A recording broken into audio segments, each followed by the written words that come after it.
예수님께서 바닷가를 거니시다가 가버나움 세관 앞을 지나게 되셨습니다. 가버나움은 시리아에서 팔레스타인으로 들어오는 관문에 있었습니다. 또 애국과 연결된 지중해 연안도를 향해 가는 길목에 위치하고 있었습니다. 그래서 이곳에 큰 세관이 있었습니다.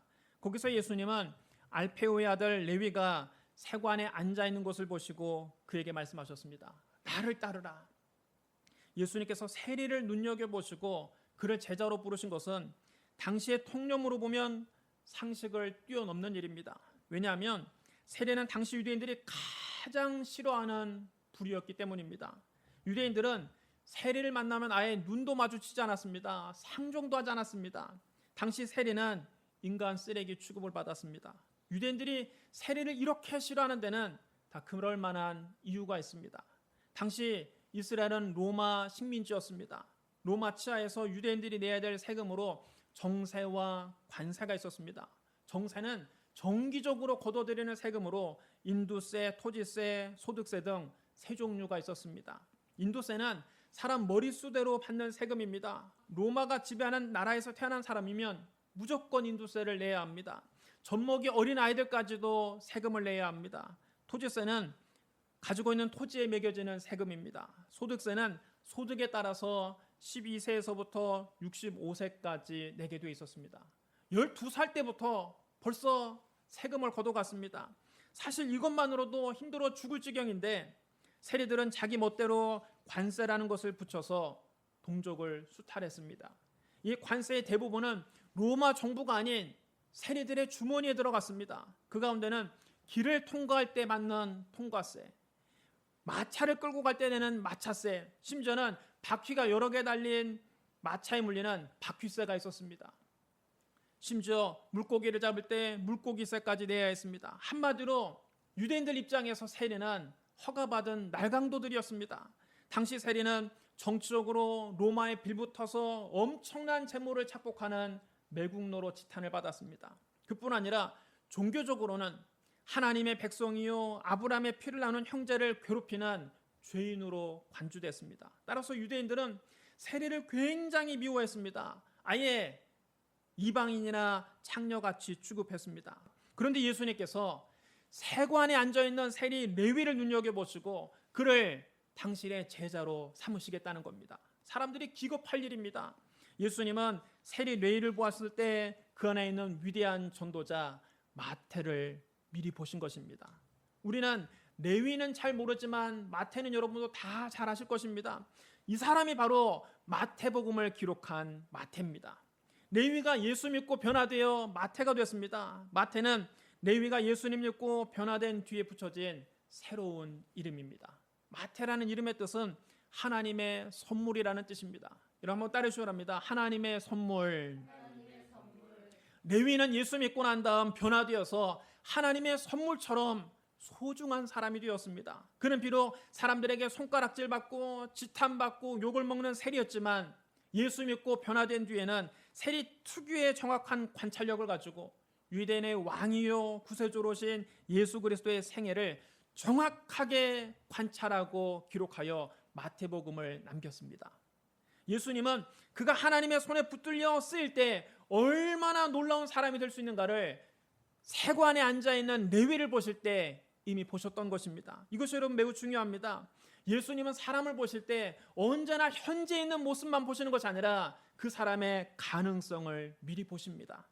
시몬 베드로의 경우도 여러분 마찬가지입니다. 그는 밤새도록 그물을 던져도 잡은 것이 없는 갈릴리의 별 볼 일 없는 어부였습니다. 그는 성격도 급하고 좌충우돌하고 변덕에 죽을 듯하고 자기 말에 책임도 못 지는 가벼운 사람이었습니다. 그러나 시몬을 처음 만났을 때 예수님은 시몬에게 뭐라고 말씀하셨습니까? 네가 요한의 아들 시몬이니 장차 개바라 하리라. 여러분 따르셔야 합니다. 장차 개바라 하리라.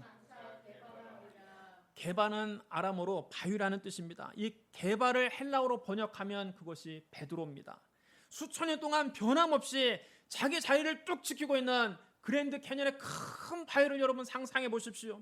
연약한 시몬, 늘 흔들리는 시몬, 변덕이 죽고 듯한 시몬, 너무나 가벼운 시몬, 그 시몬이 주님 손에 들려지자 초대교회의 가장 영향력 있는 지도자 베드로가 되는 것입니다. 예수님은 갈릴리의 별 볼 일 없는 고기잡이 시몬을 보실 때 그 안에서 이미 초대교회의 위대한 지도자 베드로의 모습을 미리 보신 것입니다. 예수님은 항상 사람을 이렇게 보십니다. 예수님이 저와 여러분을 보실 때에도 이렇게 보십니다. 지금 못났어도 여러분 괜찮습니다. 사람들이 지금 나를 어떻게 생각하든 상관없습니다. 스스로 보기에도 나는 별 볼 일 없는 사람이다, 나는 쓸모없는 사람이다 생각할지라도 괜찮습니다. 주님 손에 우리가 들려지기만 하면 우리도 위대하게 쓰임받을 수 있습니다. 여러분이 다른 사람을 보실 때에도 앞으로 예수님의 눈으로 보시기 바랍니다. 그 사람의 현실만 보지 말고, 지금만 보지 말고 그 사람 속에 있는 가능성을 미리 보시기 바랍니다. 지금 별 볼 일 없는 사람이랄지라도 예수님 만나고 성령 충만받고 하나님의 은혜가 임하면 그 사람도 놀랍게 변화됩니다. 여러분이 자녀를 보실 때에도 예수님의 눈으로 보시기 바랍니다. 지금 내 자녀가 눈에 안 차도 괜찮습니다. 자기 자녀가 눈에 차는 사람 별로 없습니다. 지금 내 자녀가 내 눈에 차지 않아도 여러분 그 자녀가 주님 손에 들려지기만 하면 얼마나 위대하게 쓰임받을지 우리는 알 수 없는 것입니다. 오늘부터 예수님의 눈으로 사람을 보시기를 주님의 이름으로 축복합니다. 예수님의 부르심을 받고 레위는 기뻐서 어쩔 줄 몰랐습니다. 사람들은 레위를 볼 때마다 더러운 셀이라고 욕하고 손가락질했습니다. 그러나 예수님은 레위를 정죄하지 않으셨습니다. 지금까지 레위는 가는 곳마다 환영받은 곳이 없습니다. 가는 곳마다 사람들이 싫어하고 가는 곳마다 소금을 뿌리고 가는 곳마다 상대해주지 않았습니다. 그러나 예수님은 그런 레위를 품에 안아주시고 한 가족으로 받아주셨습니다. 예수님께서 나를 따르라 하시니 레위는 곧장 그 세관을 버리고 예수님을 따라 나섰습니다.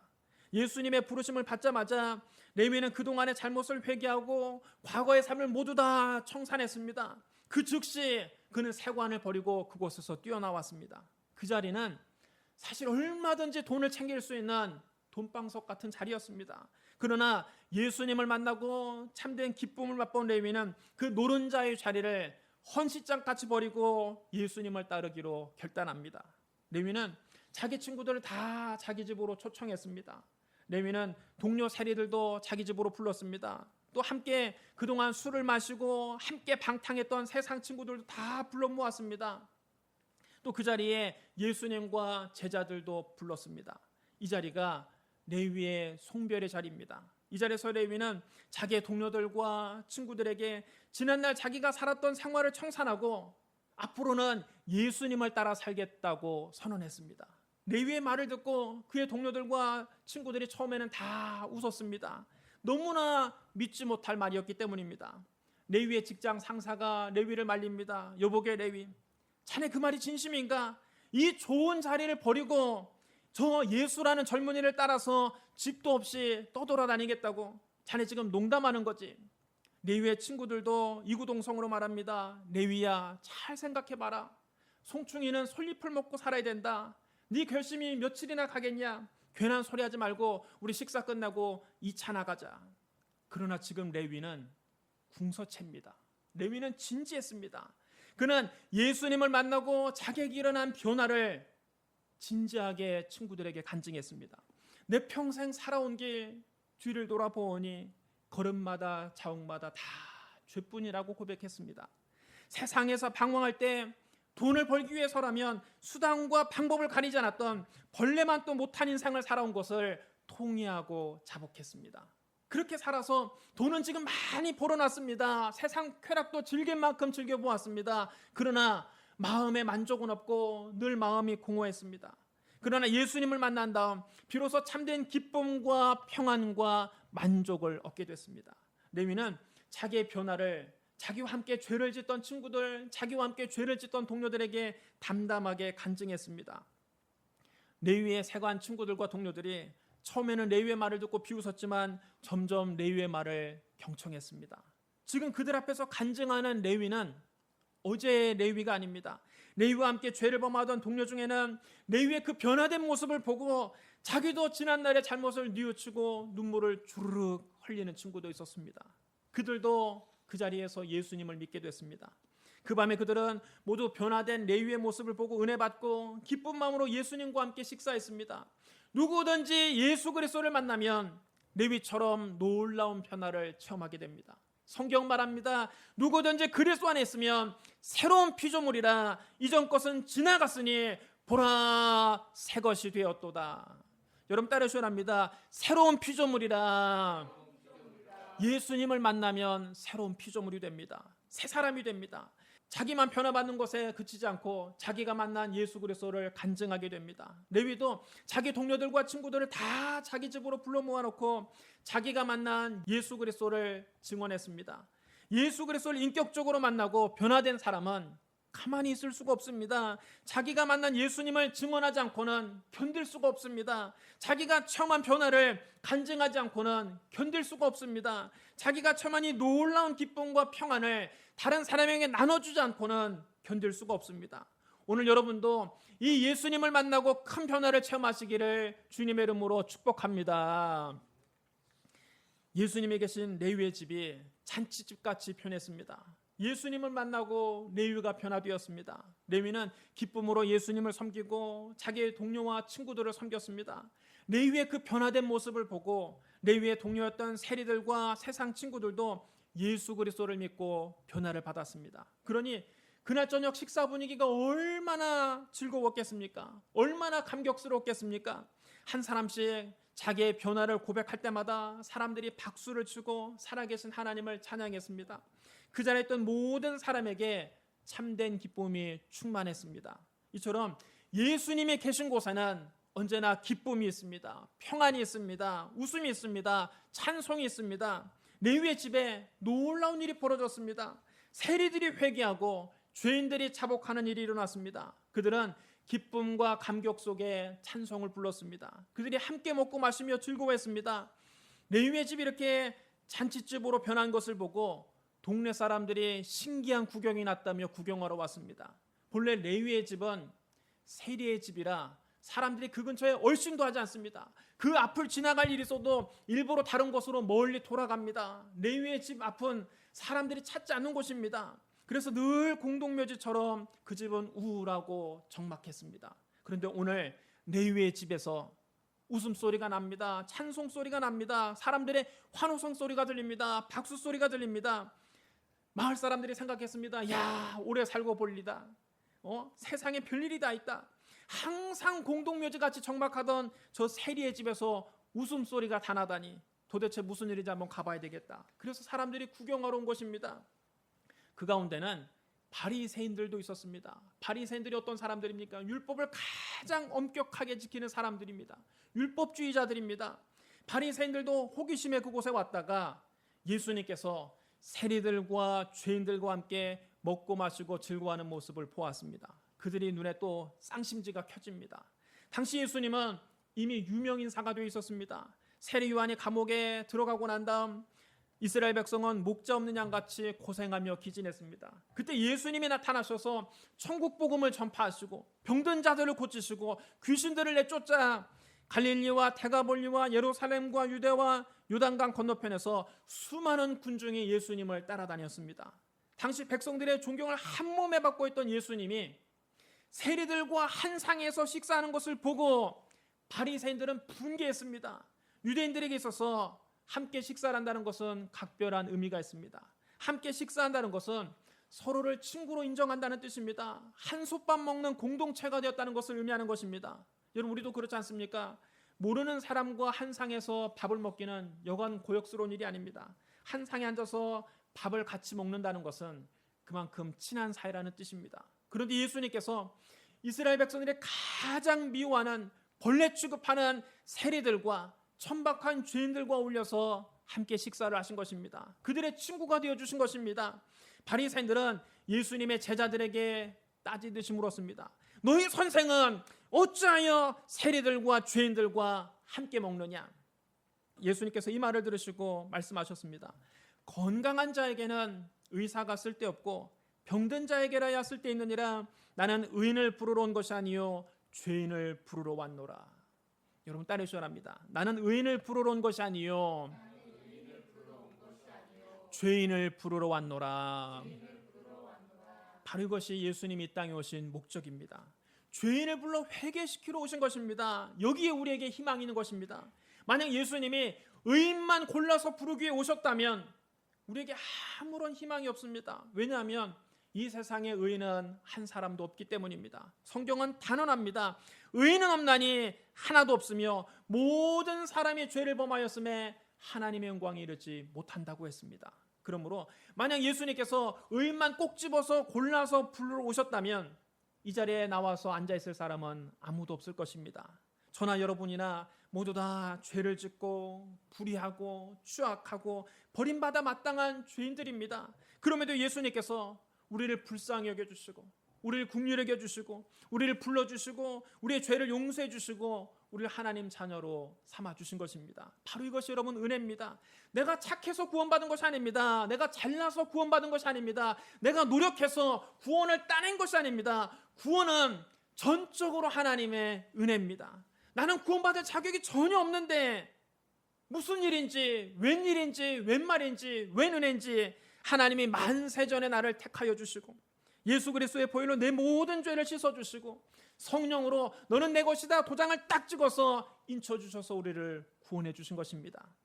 신앙생활에서 항상 나는 버림받을 수밖에 없는 죄인인데 하나님의 은혜로 구원받았다. 예수님의 은혜로 구원받았다. 나는 자격 없는 사람인데 하나님이 거저 주시는 은혜로 구원받은 것을 항상 명심해야 됩니다.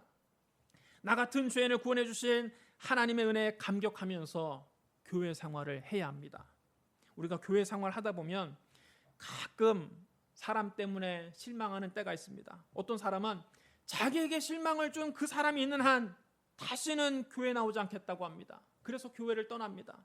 또 어떤 사람은 저런 사람도 그리스도인이라면 나는 예수를 안 믿겠다. 나는 교회를 안 다니겠다. 그리고 교회를 떠납니다.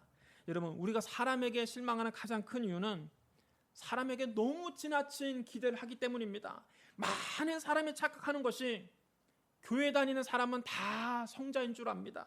다 날개 없는 천사라고 생각합니다. 심지어는 예수님 수준의 거룩함을 요구합니다. 여러분, 그것은 도저히 실현 불가능한 일입니다. 교회는 천사들이 모인 곳이 아닙니다. 교회는 불완전한 사람들이 모인 곳입니다. 목사도 불완전한 사람이요, 장로도 불완전한 사람이요, 집사도 다 불완전한 사람일 뿐입니다. 예수님은 완전하시지만 그리스도인은 완전할 수 없습니다. 그리스도인은 그리스도를 닮으려고 노력하는 사람이지 그리스도는 아닙니다. 여러분, 예수 믿는다고 우리가 그리스도입니까? 예수 믿는다고 우리가 성자입니까? 우리 모두 다 죄만한 인간이기 때문에 예수 그리스도의 십자가 용서가 필요한 것입니다. 한 사람도 예외 없이 다 예수님의 십자가의 은혜가 필요한 사람들입니다. 예수님의 용서가 필요한 사람들입니다. 예수님은 말씀하셨습니다. 나는 의인을 부르러 온 것이 아니요 죄인을 부르러 왔노라. 죄가 많고 우리가 불완전하지만 예수님의 십자가 은혜로 용서받고 구원받은 사람들이 모인 곳이 바로 교회입니다. 그렇기 때문에 때로는 목사도 실수할 수 있고 때로는 교인들에게도 허물이 있을 수 있고 교회 안에도 갈등이 있을 수 있습니다. 아무리 겉모습이 아름답고 웅장한 교회를 할지라도 그 안을 자세히 들여다보면 거기에도 실수가 있고 문제도 있고 또는 사람들 사이에 갈등도 있습니다. 심지어 여러분, 성령 충만한 사도들이 목회했던 초대교회에도 갈등도 있었고 분열도 있었습니다. 사도행전은 그런 교회의 문제와 갈등과 분열을 감추지 않고 있는 그대로 기록해 놓았습니다. 왜냐하면 그것이 불완전한 사람들이 모인 지상교회의 필연적인 한계이기 때문입니다. 장차 우리가 들어갈 천상교회는 완전하지만 지상교회는 불완전합니다. 그럼에도 하나님은 교회를 사랑하십니다. 그럼에도 예수님은 이 땅에 교회를 세우기 위해서 십자가에서 당신의 몸을 찢고 피를 흘려주셨습니다. 성령님은 지금도 교회를 통해서 불완전한 지상교회를 통해서 영혼 구원 사역을 계속하고 계십니다. 주님은 우리 같은 불완전한 사람을 통해서 주님의 거룩한 사역을 이어나가길 원하십니다. 그러므로 여러분, 교회 한쪽 구석에 모여서 교회를 비판만 하지 말고 교회 중심에 계신 예수 그리스도를 바라보고 신앙생활 하십시오. 교회 실수만 캐내고 꼬투리 잡으려고 하지 말고 교회가 하는 선한 사업에 적극적으로 동참하십시오. 교회에 실망했다고 교회를 손가락질하고 비난하고 비판만 하지 말고 교회를 위해서 눈물로 기도하십시오. 그래서 교회 안에서 하늘의 영광과 축복을 맛보시기를 주님의 이름으로 축복합니다. 사랑하는 성도 여러분, 예수님은 저와 여러분과 같은 불완전한 인간, 불완전한 죄인을 부르러 오셨습니다. 예수님은 당시 유대인들이 가장 경멸했던 세리조차 당신의 제자로 삼으시고 그와 함께 식사하셨습니다. 그럼 여러분, 예수님이 용서하지 못할 죄인은 없습니다. 세리 레위는 예수님을 만나고 마태로 거듭났습니다. 그는 세상의 지위와 재물을 다 버리고 예수님을 따랐습니다. 오늘 여러분도 사랑의 주님을 만나고 죄에서 해방되고 하나님의 자녀로 거듭나시기 바랍니다. 세상 욕심을 버리고 주님을 위해 사는 주님의 제자가 되시기를 주님의 이름으로 축원합니다. 우리 기도하겠습니다. 사랑과 은혜가 풍성하신 하나님 아버지, 나 같은 죄인을 살리기 위해서 하나님 아들 예수님께서 이 세상에 오신 것을 감사합니다. 예수님의 십자가 보혈로 우리의 모든 죄를 씻어주시고 우리를 하나님의 자녀로 삼아주시니 감사합니다. 주님께 받은 이 큰 사랑을 우리가 이웃들에게도 전하게 하여 주시옵소서. 우리가 체험한 이 큰 변화를 믿지 않는 사람들에게 간증하게 하여 주시옵소서. 성령이여 우리를 주의 도구로 사용하여 주시옵소서. 예수님 이름으로 감사하며 기도드리옵나이다. 아멘.